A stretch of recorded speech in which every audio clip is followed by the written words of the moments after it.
Salve! O Em Cartaz já vai começar. Aqui tem cultura para todo mundo. É para você que gosta de teatro, cinema, literatura, dança, tudo que se relaciona com a cultura, todas as formas de arte. Você pode ver o Em Cartaz aqui pela TV Aberta São Paulo ou então em qualquer parte do Brasil pela TV Com, nesses canais que estão passando aí embaixo. Tem também as nossas redes sociais, o Instagram, o Facebook, o YouTube, todas as entrevistas que a gente grava aqui no programa ficam guardadas lá no YouTube. Você pode acessar, é de graça, não paga nada. A gente quer agradecer muito o apoio cultural da Nors, uma empresa que se preocupa com a cultura. E, dito isto, vamos começar. O Em Cartaz está no ar.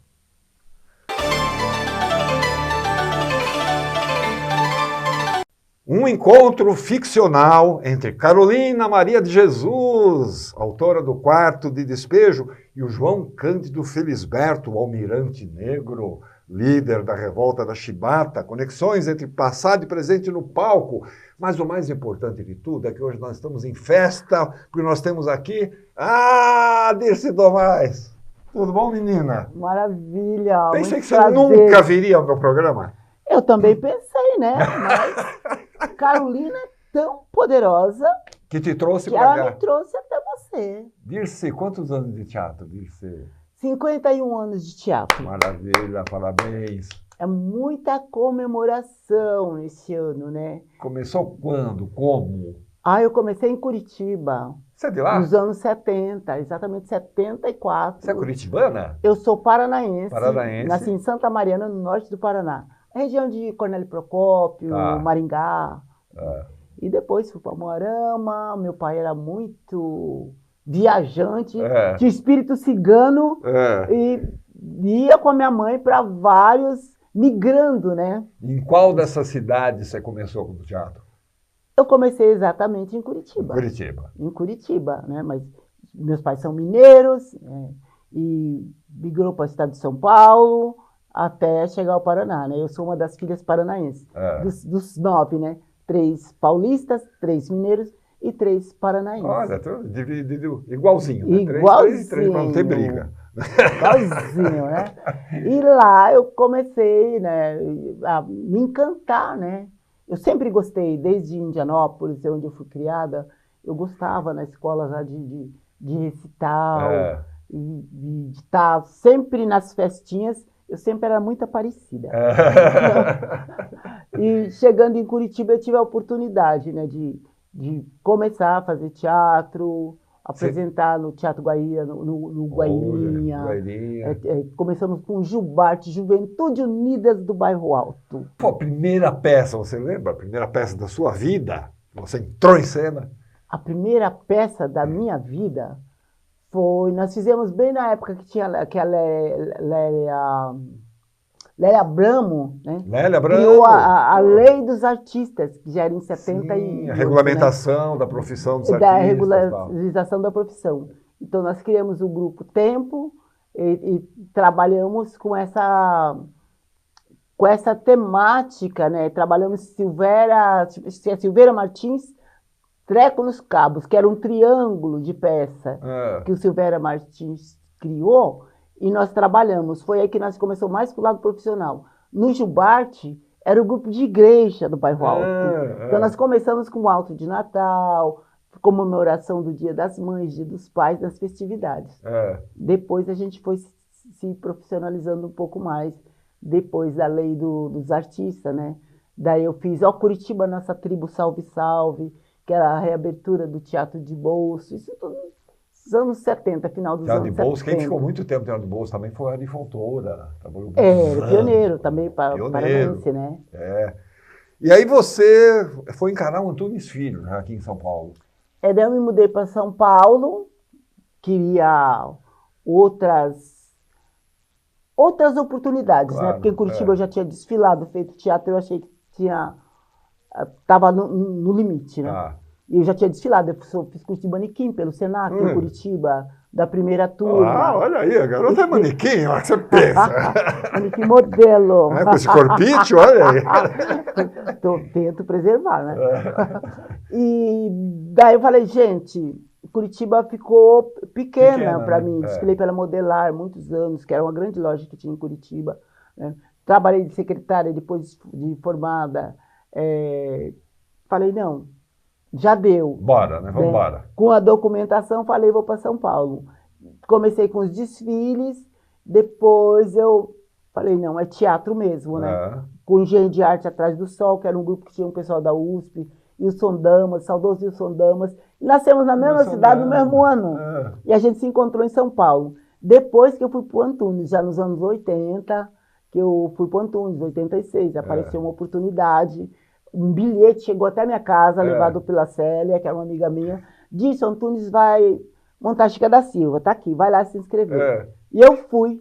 2, 3 dias depois comentei com os amigos, meus amigos falaram assim, Antunes bate, Antunes dá cadeirada, você vai apanhar na cara. Eu falei, o quê? Falei, sério, eu não vou não, que eu não quero apanhar, porque eu vou brigar muito, né? E meus amigos falaram, minha amiga falou, mas deixa de besteira, saiu as pessoas que têm medo, que temem o Antunes. É um mito. Mito do Antunes, que vem sempre com a quebradeira, né? E fui. Me dei bem e consegui fazer Chica da Silva. É claro que teve os desafios, né, de enfrentamento, de ideias, mas eu não apoiei, não. Pô, e nem bateu também. E nem bati. Então tá bom. Onde tem diálogo, né? Onde tem diálogo, a gente ia pelo diálogo. Menina, agora vamos falar. Carolina Maria de Jesus e o Felisberto, João Cândido, da Revolta da Chibata. Vocês juntaram esses dois personagens, que são de épocas diferentes, inclusive. Esse foi no filme. O filme O Papel e o Mar, que é um filme do Luiz Pilar, que eu fiz no Rio de Janeiro em 2009. Sim. Ele foi lançado em 2010, no Cine Odeon, foi uma festa no Rio, para lá, tudo. E a honra de ter trabalhado com o Gésio, com o Zósimo Bubu. Trabalhei com o Gésio também, saudoso Gésio Amadeu. Que fez um filme com o Antunes também, o Zósimo Bubu. O Zósimo Bubu, na época do Antunes, o Antunes falava, você conhece o Zósimo Bubu? Eu não tinha nem ideia. Falava, já ouvi falar, não conheço. Você tem que conhecer o Zósimo Bubu, que é o Compasso de Espera, né? O único filme do Antunes Filho, que é um belo filme, um filme que fala sobre o racismo. Exatamente. E o Antunes falava, eles não me entenderam, eu fui o primeiro a trazer essa temática do racismo, isso nos anos 70, e foi realmente, é um belo filme, né? E para montar a Carolina, eu embasei, claro, no filme que eu fiz, O Papel e o Mar, e na obra Quarto de Despejo, né?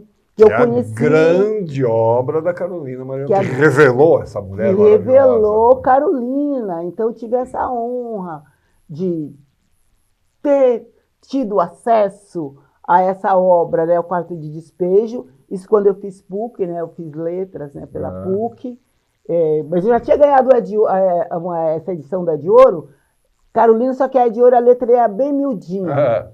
Então, eu li um pouco, mas eu fui ler realmente quando eu tive acesso a PUC, a Biblioteca Nadir Figueiredo. Daí eu li Quarto de Despejo. Aí você mergulhou mesmo, né? E o Luiz Pilar falava... Luiz Antônio Pilar, diretor de cinema. Eu vou filmar Carolina, com você, porque você parece muito Carolina. Ele dizia, você vai pegar um lápis, vamos começar assim. Você não começa assim. Você escrevendo, quero ver com as suas mãos bem abertas. E depois, isso foi quando eu fiz Os Negros, de Jean Genet, a reabertura do Tuca, que eu conheci Pilar, Ileia Ferraz, conheci da Moreno, minha comadre, com todo esse elencão negro, né? Saudoso Quem dirigia? Quem dirigia era o Maurício Abud. Maurício Abud, isso. A produção era do Luiz... eu já não sei. Do Luiz Armando Queiroz era a produção. Lá para Produções, né? E tava tudo. João Acaiabe, Gésio Amadeu, saudosos, né? Paulo Pompeia, Eduardinho Silva, que tá aí batalhando com a gente hoje, né? E essa turma toda, né? E foi, assim, uma coisa encantadora. E daí, onde eu conheço, né? Ileia e o Pilar. E ele faz essa proposta. 20 anos depois, em 2009, ele passa uma mensagem para mim. Vamos fazer? Olha, vamos fazer, Carolina? Aí surge o Papel e o Mar.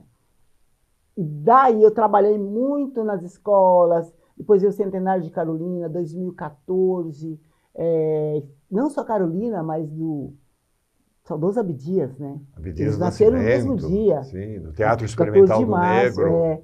E eu já saí do Antunes com essa gana de estudar e de pesquisar. Eu li muitos livros, né, sobre a Funarte tinha uma coleção sobre artistas negros, né, Clementina de Jesus, Geraldo Pereira, tinha li sobre Ruth de Souza também, sobre o teatro experimental do negro, Léa Garcia. Léa Garcia, a saudosa, era uma parceira muito grande, a gente falava por WhatsApp toda semana, né?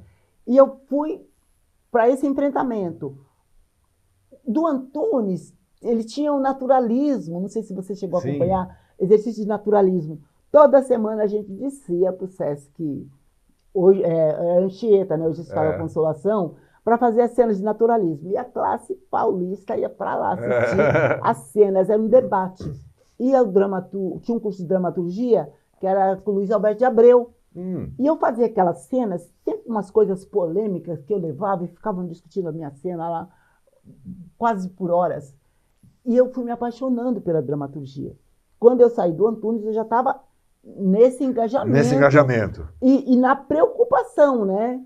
Antes de Carolina, veio Chica da Silva, outra mineira. Gente, depois da Chica, o que eu vou fazer? Uma mulher negra, uma artista negra. Chica, eu fui o Antunes trabalha muito com biotipos, né?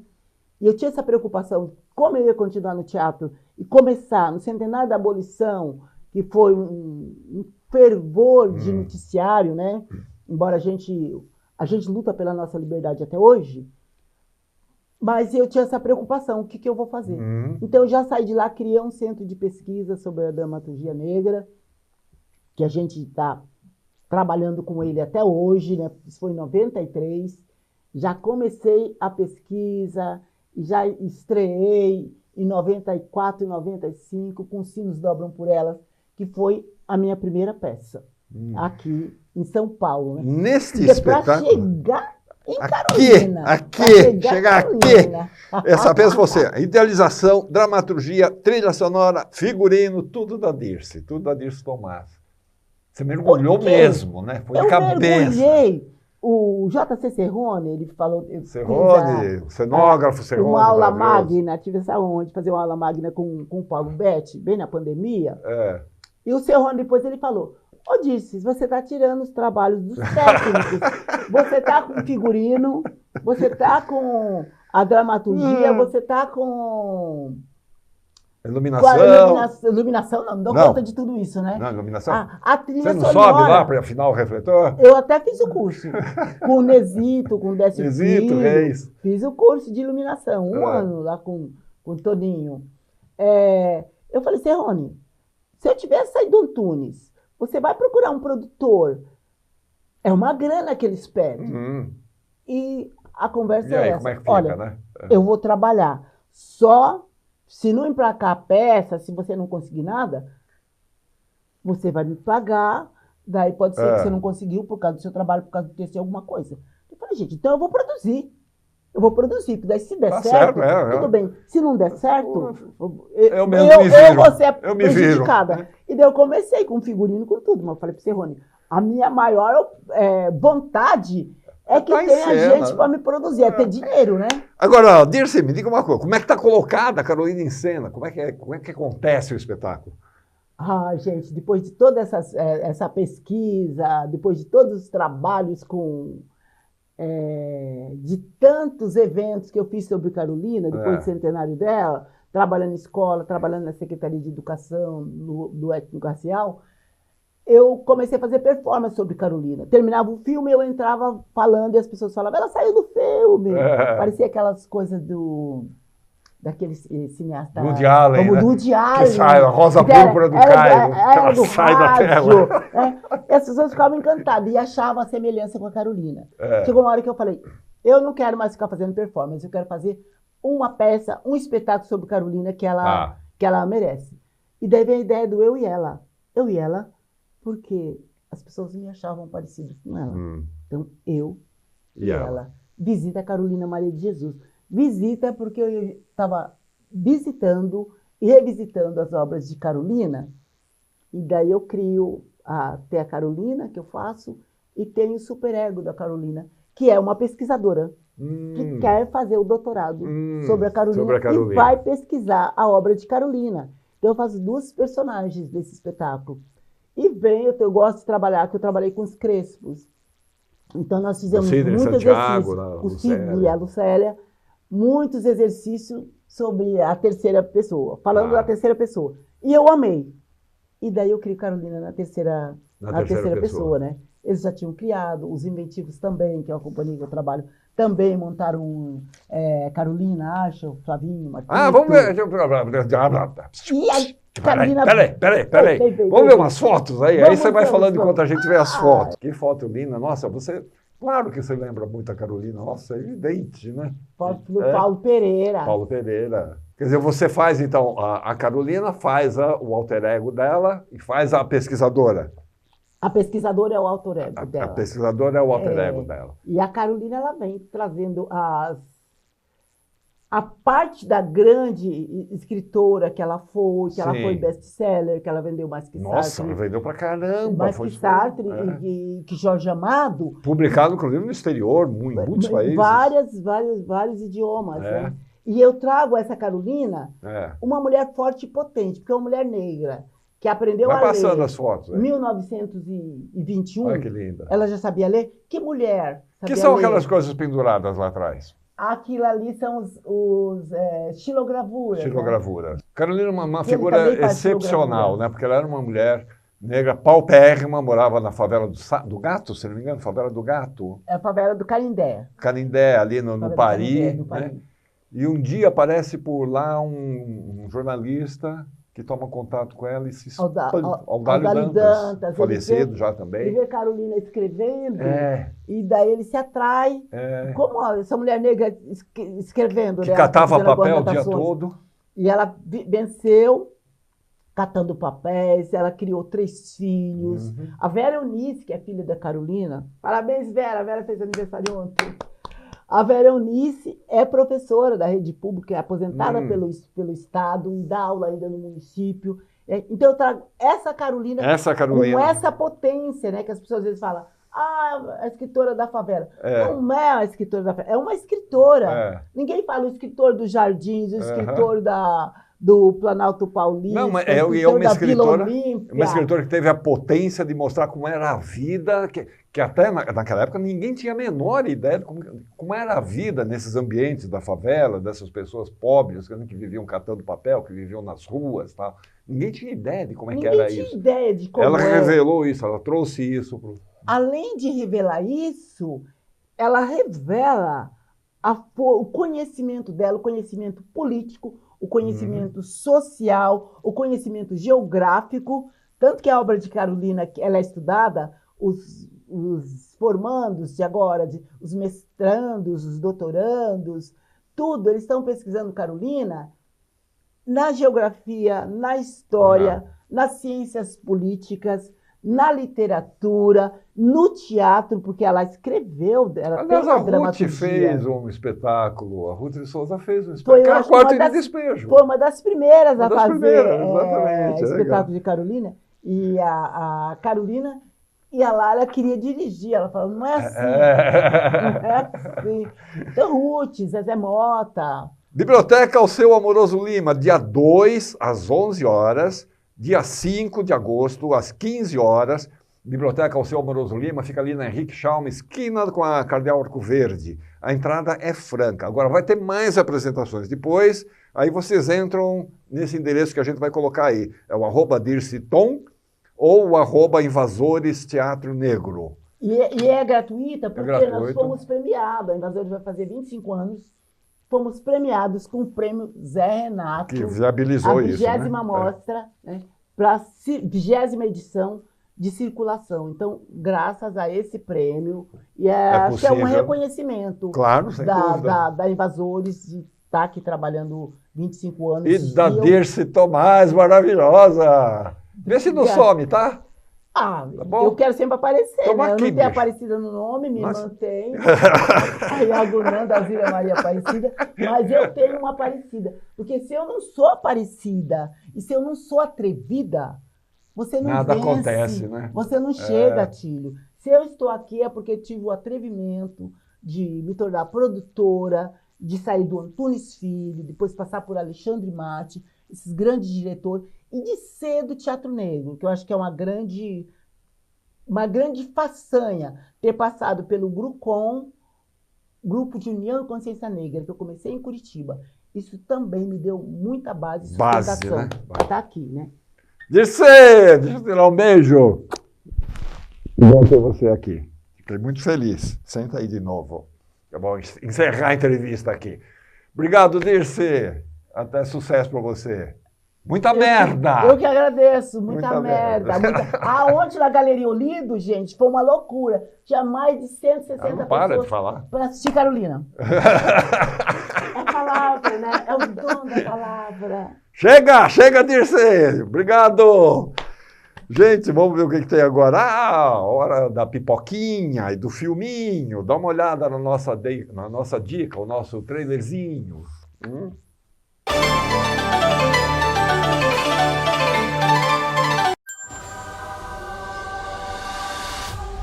Welcome to the Baxter Building. We make a point to do family dinner every week.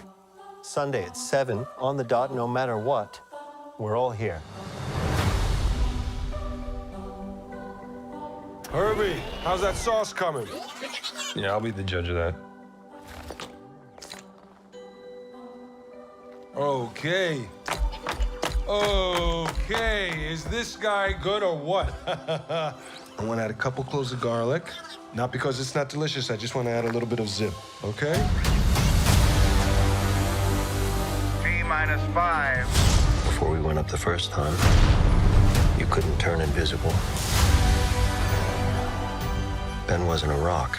The best pilot in the world right here. Yeah. Best looking, he means. And Johnny never caught fire. Ben has always been a rock. Johnny is Johnny. Hi! And I am right here. Whatever life throws at us, we'll face it together.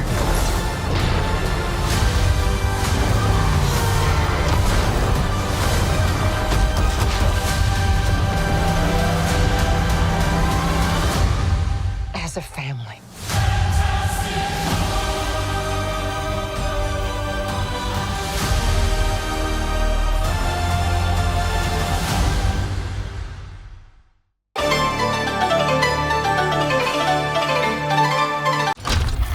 Quem somos nós? É a pergunta que está na nossa frente. Porque fizemos do passado a resposta para o futuro. Um caminho onde todos vão na mesma direção, sem nunca deixar ninguém para trás. Peça por peça, fazemos parte deste grande todo. E para que tudo funcione, é com ambição que fazemos a nossa parte. Porque o todo é maior que a soma das partes. Aqui, todos são peça-chave. Abrimos assim a porta ao desafio e juntos daremos a melhor resposta. Por isso, a pergunta que importa fazer é: quem somos nós? Somos todos nós. Making it work.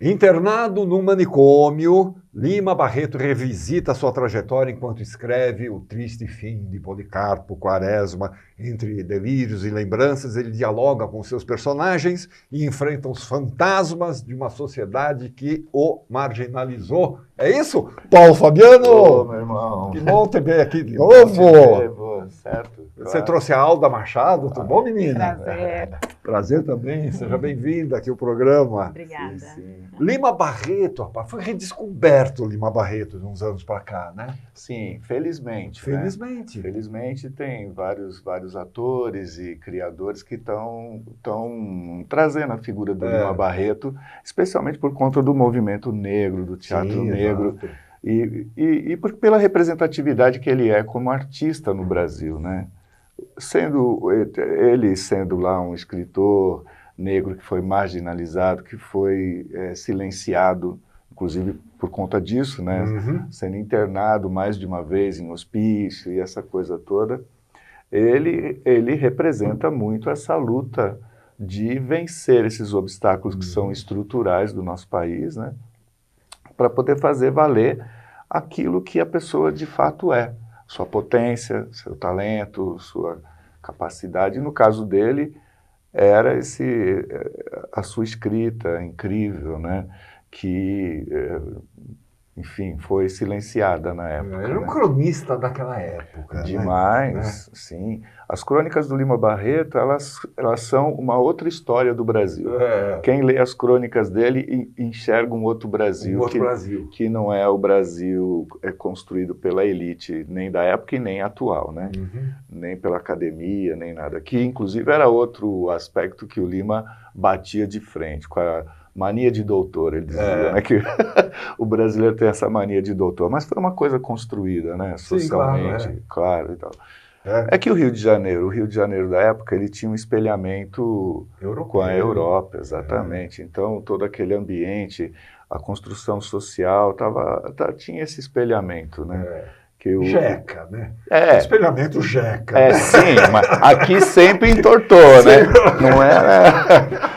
O Lima dizia que isso era um complexo de Bovary, né? Bovary. Porque ele dizia que porque as pessoas nunca conseguiam se aceitar no lugar de origem. Então elas sempre queriam se deslocar para outros lugares, ser parisiense, ser inglês, né? Alda, e você nessa história? Que pito você toca nesse trabalho lindo do Lima Barreto ao terceiro dia? Depois vamos perguntar por que é o terceiro dia.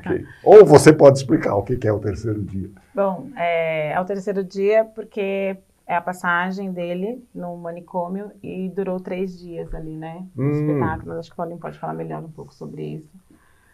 E, na verdade, é o tempo ali da peça, a passagem são 3 dias. 3 dias. Parece que é muito tempo, nesse bloco ali da peça. E eu, no espetáculo, faço a Adelaide, a irmã do Policarpo Quaresma. Do personagem. O personagem que também está que é talvez o personagem mais célebre dele, né? Sim, acabou sendo esse mais. Você faz a irmã do Policarpo. A irmã. E é isso, no núcleo feminino, representando as mulheres, né? Tem outras mulheres também. Eu acho que Lima também, nas suas crônicas, nos seus livros, fala desse universo feminino. A Adelaide é uma mulher que está ali no cuidado com o irmão e não se casou, né? E tem essa preocupação porque Policarpo é essa pessoa que está muito na frente, no enfrentamento, traz um pouco, né, da essência do Lima, o Policarpo. E numa sociedade, como a gente já falou aqui, né, totalmente com estruturas opressoras, né? E ela está nessa relação com o irmão ali, de cuidar, de estar junto. Estar junto com ele, dar um apoio a ele e tal. Exatamente. Né? E ao mesmo tempo é isso, acaba não sendo de fato quem ela é e está tendo que sobreviver também, né? Acaba tendo ali que criar também uma forma de viver para proteger o irmão e se proteger. Agora, eu estou vendo que é um elenco grande aqui. Você, a Cléo Moraes, você falou do núcleo feminino, né? Isso, a Stephanie. Você, Cléo, a Stephanie Barros. Isso, né? A Cléo e a Stephanie também são desse núcleo do Policarpo Quaresma. E numa família ali, uma mulher que é esposa de um militar, e a Stephanie faz a filha, que é a Ismênia. A Vitória é a Ismênia, e aí estão nessa relação também super opressora. Agora, vocês pegaram, quer dizer, você mistura os elementos da vida do Lima Barreto com o personagem, o Policarpo. Sim, isso é uma proposta do Abreu, né? Isso é do Luiz Alberto de Abreu, que é o autor da dramaturgia. Isso, o Abreu é genial, um dramaturgo, né, nem saber. E essa temática cai perfeito para ele. Sim. Então, o que ele fez, né? Para tirar um tanto essa dureza da história do Lima, ele construiu essa estrutura, onde o Lima Barreto ele dialoga com o passado dele e com os personagens da ficção. E isso faz com que a peça tenha uma dinâmica variável entre a dureza trágica do hospício com o humor que é contido no Policarpo Quaresma, com esse tempero que o Lima Barreto sempre colocou nas suas crônicas, nos livros, o deboche, a tiração de sarro, assim, e tal. mas sempre de uma forma muito crítica, né? Então, esse diálogo, né, que tem do presente, ou seja, ele está no hospício, quando ele está no hospício, ele está lidando com conceitos da época que legalmente desapareceram, mas eles persistem com outras caras no nosso tempo, que é a forma como a medicina encarava a doença mental da época, né? Com conceitos eugenistas. Tinha, por exemplo, o conceito da hereditariedade, das degenerações que só eram imputadas aos pobres. Rico não degenera. Não degenera, nem nada.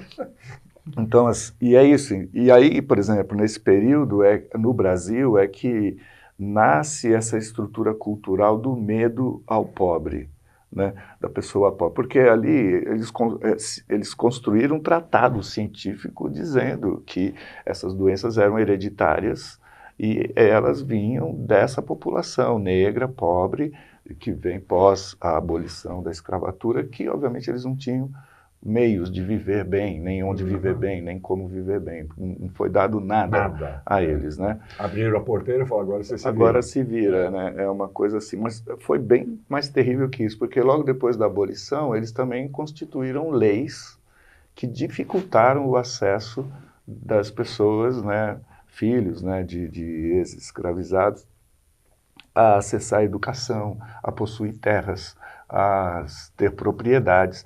Então, foi institucionalmente algo muito cruel e terrível que aconteceu nessa farsa aí, né, da abolição e tal e tal.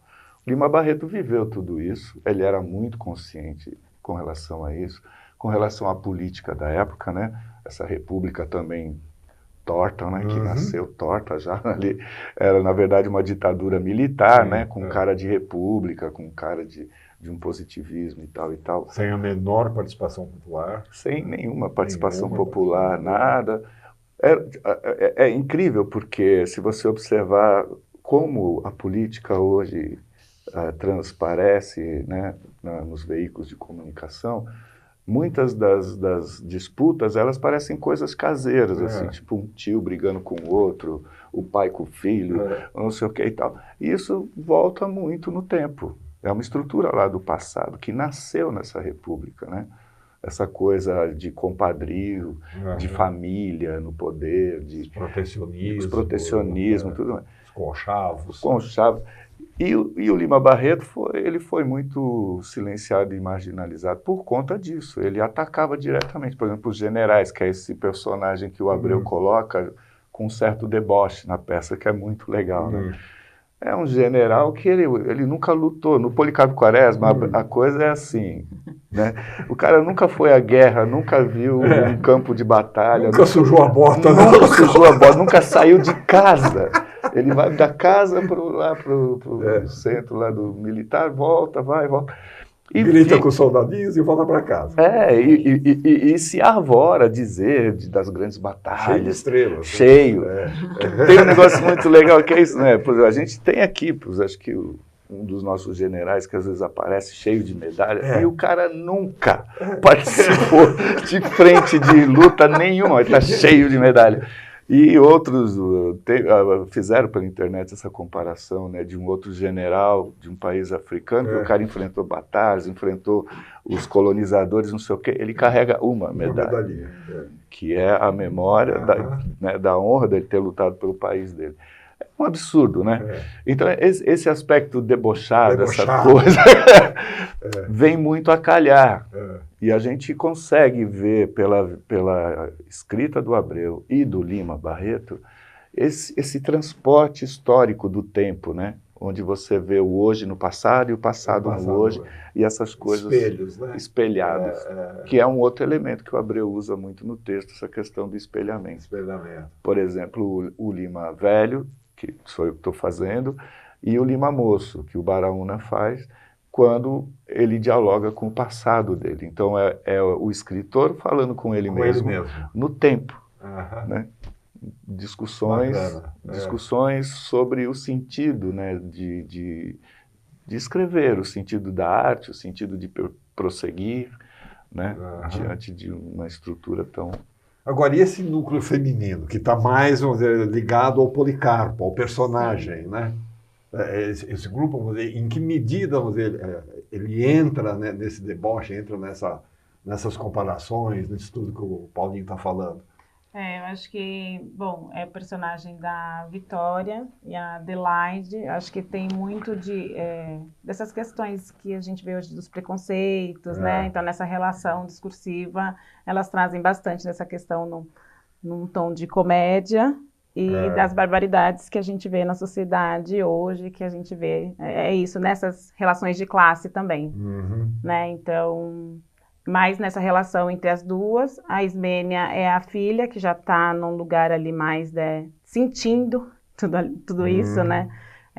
Tanto a repressão feminina, quanto esses preconceitos, e está nesse sentimento aí, nessa angústia. O pai, o Policarpo Quaresma, foi construído pelo Lima muito pensando na figura do pai dele, do próprio pai dele, que também foi internado, sofreu o mesmo processo que ele e tal.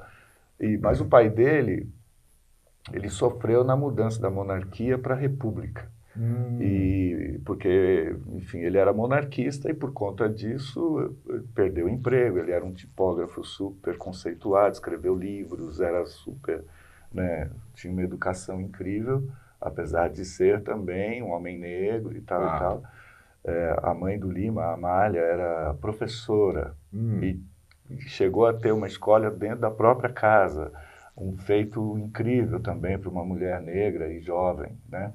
Então, esse Policarpo Quaresma é muito uma projeção dele próprio, de alguns ideais do Lima, mas muito do pai dele. Do pai dele que também. Depois que perdeu, né, esse espaço de trabalho na cidade, ele foi levado a trabalhar numa colônia de alienados, administrando essa colônia. E o Lima ia aos fins de semana visitar o pai, porque o pai queria que ele estudasse. Então ele ficou no Rio estudando, e ele ia visitar o pai. E nessa visita ele convivia, né, com os alienados, as pessoas, os internos e os trabalhadores rurais. E o pai dele defendia muito isso, de ter reformas para que se valorizasse o produto nacional, aquilo que era próprio do Brasil, que era cultivado ali, que era plantado. Então ele escrevia, o pai dele, né, tratados sobre isso. E aí ele traz isso para o Policarpo. E o Policarpo, ele traz uma ideia incrível, que é super vigente até hoje. Assim, como é que a gente resolve a situação? Com reformas. Ele afirma isso o tempo todo, o livro inteiro. Ele está fazendo reformas, gente. Tem que fazer uma reforma agrária, né? Que foi o que derrubou o Jango, tem que fazer uma reforma política, tem que fazer, né, uma reforma na língua, tem que, né, que ele defende o Tupi-Guarani como uma língua nacional e tudo mais e tal. Então, essas projeções que o Lima faz nos personagens, ele está nos personagens, mas a vida ao redor dele também está projetada. Também está projetada ali. A gente tem umas fotos aí, nós estamos falando do Lima Barreto ao terceiro dia. Vocês vão fazer até o dia 3 de agosto, lá no Centro Cultural Lido, ali na Sala Paissandu, na Avenida São João Goulart, né? Bem do Largo Paissandu. Isso. Uma sala bem gostosa, bem legal lá. Bem legal. Sextas e sábados às 7h30 da noite, domingo às 6 da tarde, a entrada é franca. Mas é bom reservar lá pelo site da Simpla, né? De qualquer forma, tem distribuição de ingresso 1 hora antes do início do espetáculo. Quem que a gente está vendo ali? Ali é o Lima Velho. É o Lima Velho. É, o Lima Velho, ali torturado ali, né, por esses personagens, né, que invadem, né, o pensamento dele enquanto ele está internado, que faz ele repensar a sua condição de escritor, né. Esse aí é o Ali Baraúna, o ator que está fazendo, ele é ator, cantor, musicista, muito legal. Aí os dois? Aí estamos os dois, né? Porque na peça tem esses encontros, né? Entre o velho e o novo. É o Lalau e a Ismênia, que é essa garota. Aqui é um momento de delírio, né? Onde eles estão vivendo uma coisa que na realidade eles não podem viver, ou seja, a liberdade de ser o que eles são. Ah, que bonito isso, hein? Bacana. O Lalau, ele é um músico de rua. Aqui nós temos a Adelaide e o Policarpo, que é o Ulisses. É a Alda ali, né? Isso aqui é bem legal e interessante. O Ulisses é um ator incrível, muito legal, e fazendo essa parceria com a Alda aí. Ulisses Sakurai. Ulisses Sakurai. E ali somos nós. Nós. Ali somos nós. Lima Barreto, ao terceiro dia, até o dia 3 de agosto, Centro Cultural Olido. Sexta e sábado às 7h30, domingo às 6 da tarde, entrada franca. Pô, Paulinho, bom ter você aqui de novo, cara. Maravilhoso. Sucesso lá. Obrigado, né? Obrigado. Alda, tudo de bom pra você, menina. Obrigada. Sucesso pra vocês, tá bom?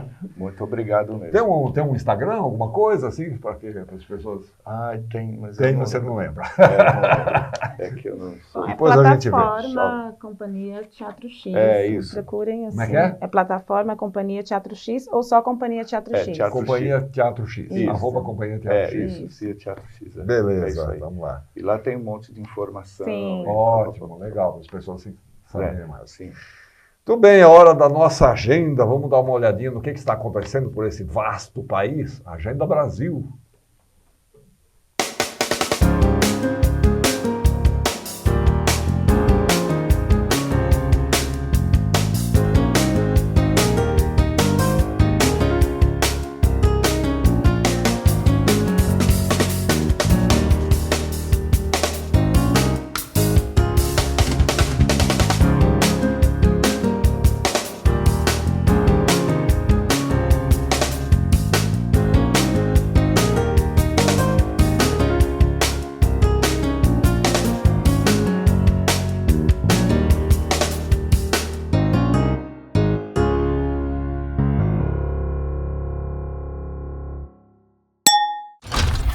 Quem somos nós?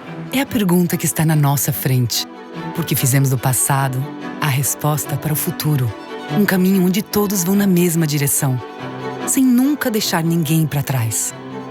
Peça por peça, fazemos parte deste grande todo.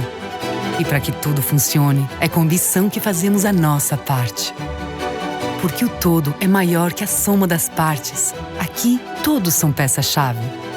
Abrimos assim a porta ao desafio e juntos daremos a melhor resposta. Por isso, a pergunta que importa fazer é: quem somos nós? Somos todos nós. Making it work.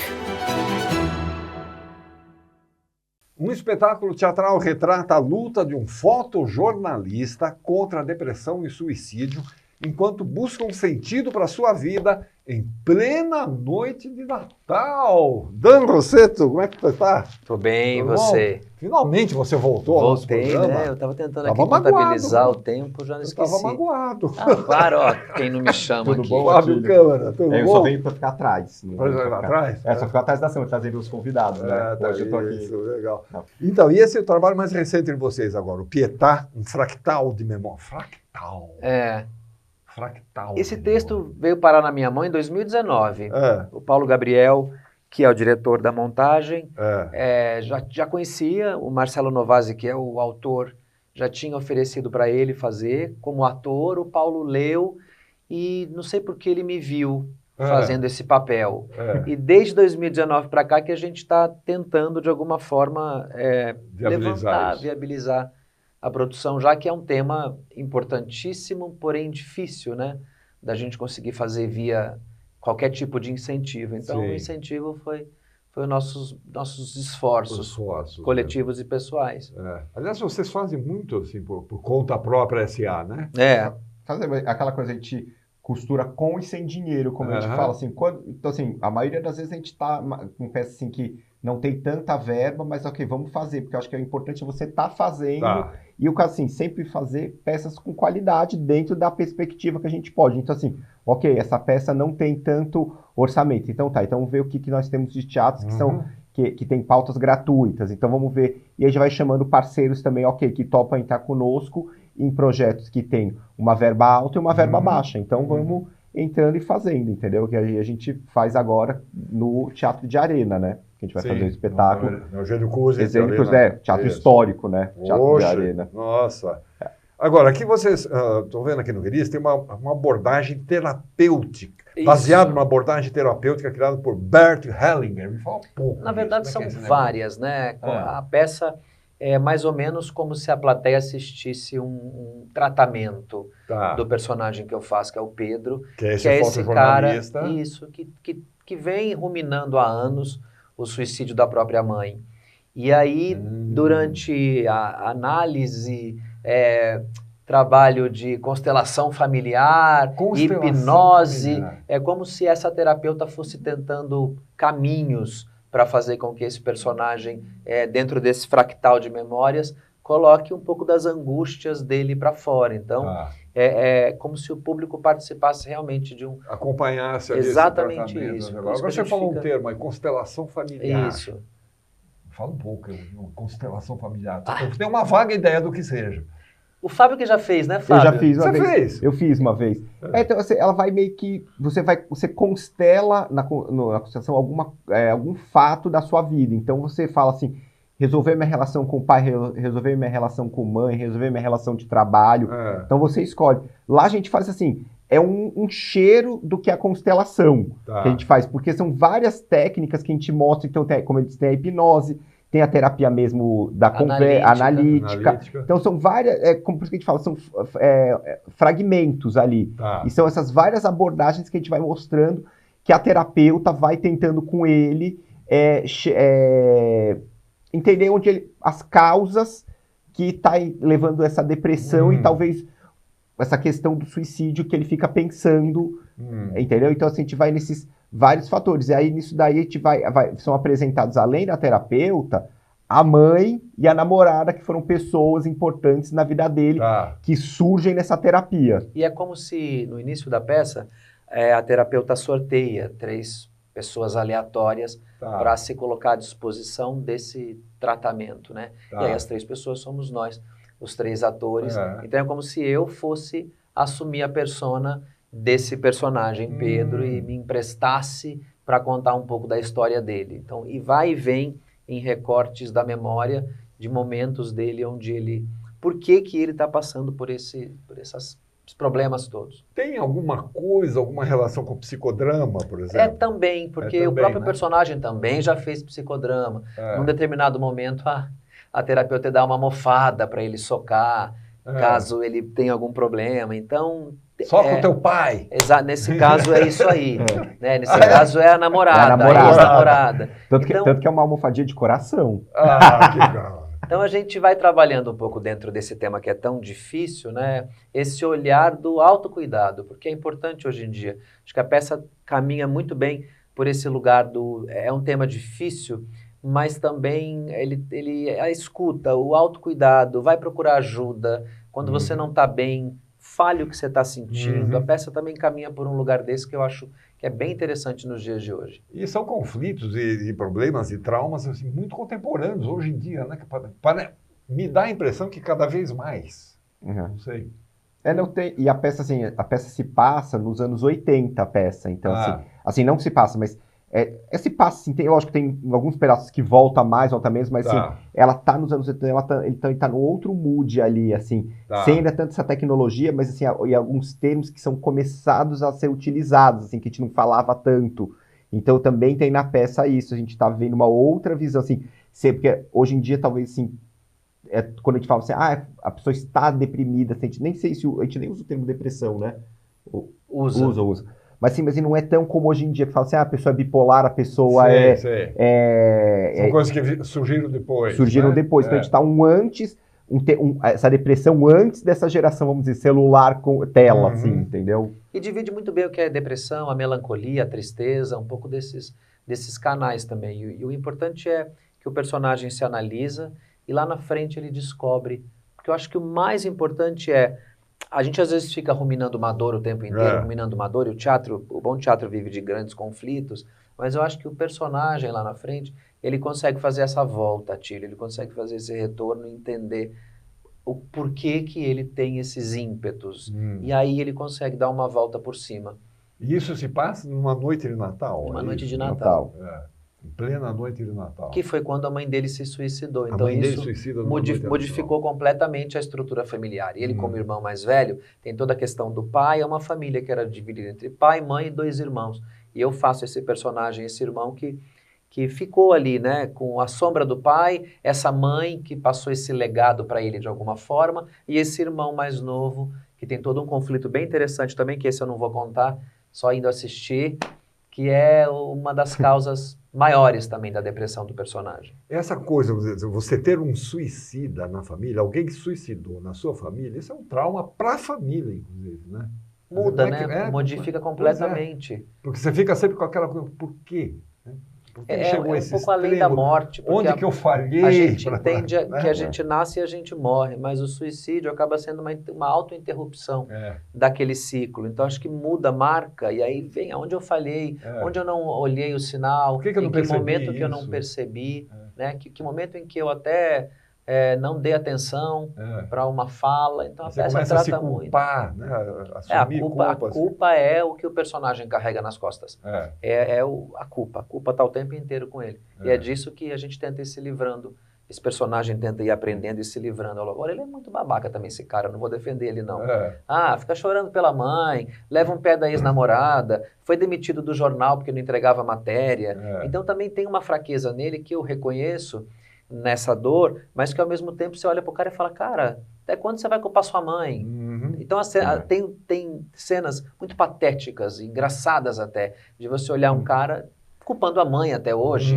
E é interessante que tem um momento da peça que a namorada põe a visão externa, né? Porque você vê praticamente a peça toda, tudo contando pela visão dele. E aí tem um certo momento que a namorada conta, pera, não é nada disso.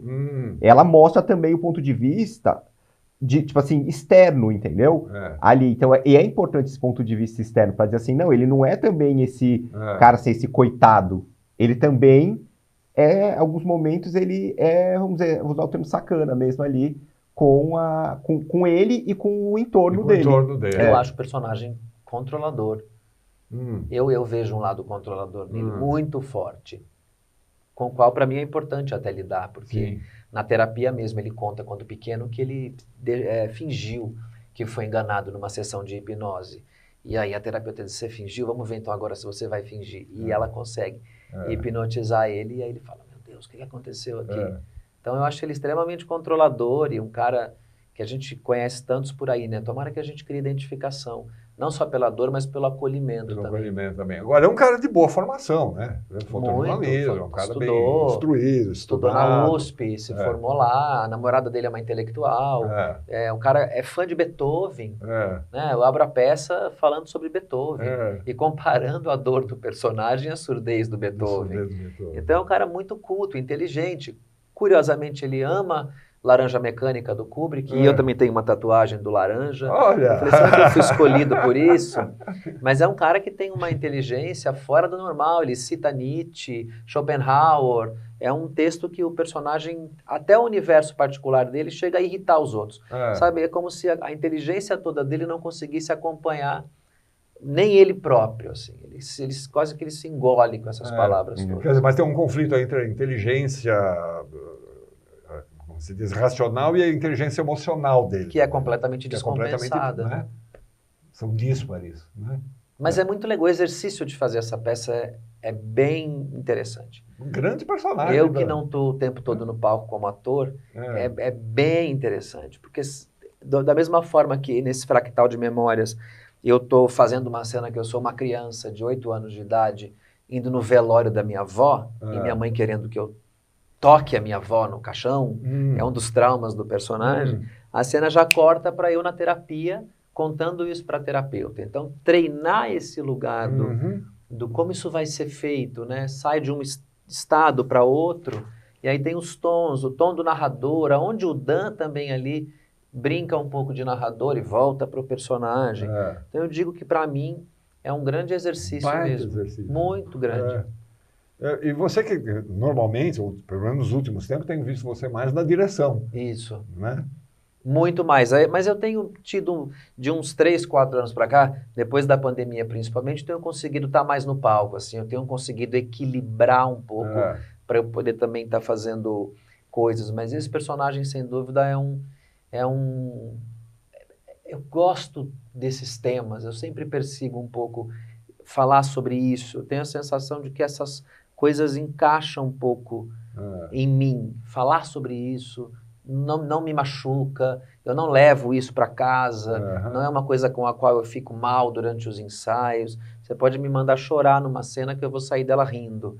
Então, acho que isso também é legal, para que não torne um ambiente pesado. Exato. O personagem não vai para casa. Não vai para casa, né? Talvez eu fique carregando um pouquinho da melancolia dele, ainda mais em fase de ensaio, que você fica repetindo aquilo toda hora, vira mantra. Mas eu já sei separar bem isso muito bem. É você, a Gisele Tigre. Que faz minha mãe. A mãe. A Giovanna Iedide. Que ela faz a minha terapeuta. E a Maiara Mariotto. Que é minha ex-namorada. Sua ex-namorada. Isso. Os 4 em cena. Você disse que você sai do palco?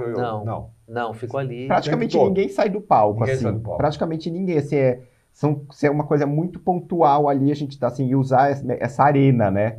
Ali um pouquinho, o público tão perto da gente então, ali. Isso que ia tocar, o público está ali. É como se estivesse, mesmo como você falou, se estivesse na sala da terapeuta. Né? E uma coisa que é bom nesse sentido é que a gente também exercita uma linguagem que não é tão grande, né? Tem uma visceralidade, mas o tamanho da interpretação, ele chega aqui em você. O que faz com que a gente não tem que estar muito bem... O trabalho tem que estar muito preciso para que, o público está entendendo que aquilo é uma mentira, a gente está fingindo bem, o público está fingindo que acredita, mas entendendo como uma verdade.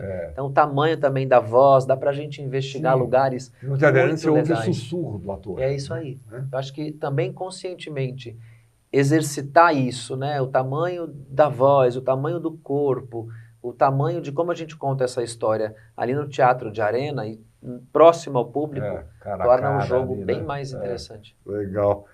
Então, vocês vão ficar lá até o dia 17 de agosto. Quinta, sexta e sábado às 8, domingo às 6. Isso. Quinta, sexta e sábado às 8, domingo às 6. Teatro de Arena, Eugênio Kuzner, famoso, histórico Teatro de Arena.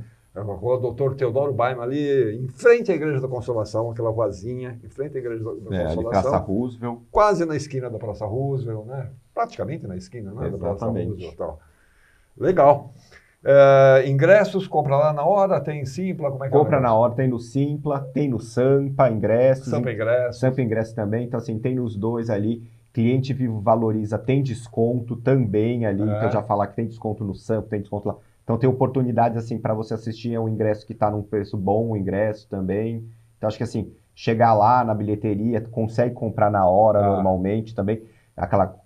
Vai ter uma cota reservada para comprar na hora. Então assim, oportunidades não vão faltar ali. Tem que chegar lá e assistir, deixar a casa cheia, que é uma temporada curta, né? Então só 3 semanas, então ali, então. É correr para ver. Até o dia 17 de agosto. Até o dia 17 de agosto. Pietà, um fractal de memórias. Dan! Eu espero você lá. Apareça mais vezes aqui. Vou fazer o convite aqui, ó, gravado, para depois contar. Registrado, hein? Fábio, tudo de bom, Obrigado. Cara? Sucesso. Deixa eu ver o que tem aqui agora. Não tem mais nada. O programa está no fim, mas semana que vem tem mais. Obrigado a todos que nos acompanharam, prestigiaram até aqui. Obrigado a nós pelo apoio cultural. Não esqueça das nossas redes sociais, Instagram, Facebook, YouTube. Essa entrevista vai ficar lá guardada no YouTube. Pode assistir quando você quiser, não paga nada. E a gente volta semana que vem. Até lá.